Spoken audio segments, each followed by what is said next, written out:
urabona ko biba bitoroshye kabisa.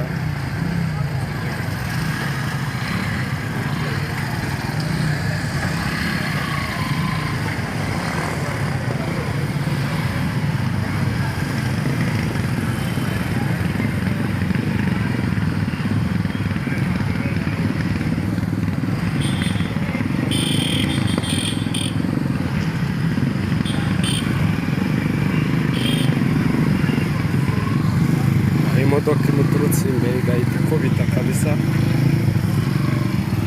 ntabwo biba byoroshye. Nubona wagiye ukabona utashye jya ushima Imana kabisa.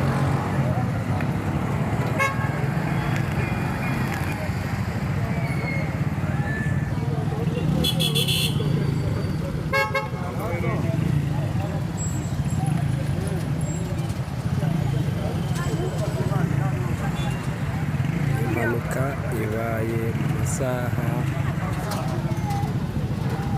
saa 6:25 ahitwa kuri Riudo Gikondo, niho bibereye kabisa.